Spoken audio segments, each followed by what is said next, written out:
Setelah melalui proses pelimpahan ke Pengadilan Negeri Tabanan dari Kejaksaan Negeri Tabanan, akhirnya kasus bapak yang menyetubuhi anak kandung di Tabanan disidangkan Rabu 29 Maret.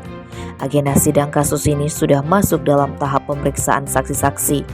Humas Pengadilan Negeri Tabanan I Gusti Lanang Indra Pandita ketika dikonfirmasi Rabu 29 Maret menyebutkan sidang perdana untuk kasus persetubuhan terhadap anak di bawah umur dengan terdakwa IKEA 49 tahun yang tidak lain adalah bapak kandung korban sudah digelar secara offline pada tanggal 28 Februari 2022. Dikatakan Lanang Indra, saksi-saksi yang dihadirkan dalam persidangan sesuai dengan saksi yang tercantum dalam pemeriksaan terdahulu, yakni para tenaga pendidik dari sekolah tempat korban bersekolah.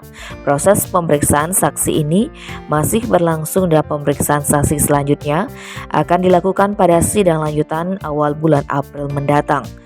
Dalam sidang di Pengadilan Negeri Tabanan, IKEA didakwa dengan pasal ke-1 dengan pasal 81 ayat 1 atau dakwaan kedua pasal 81 ayat 2, ancaman hukuman minimal 5 tahun, maksimal 15 tahun, dan denda maksimal 5 miliar rupiah.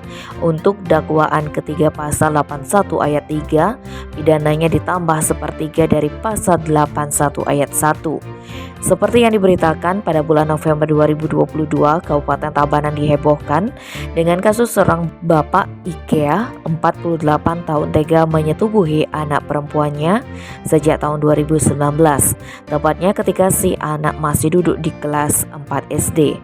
Tidak hanya anak kandungnya, IKEA juga menyetubuhi keponakannya LPA 14 tahun dan memaksa kedua korban untuk melakukan fantasi seksualnya yakni dengan gaya threesome. Tim Bali Express melaporkan.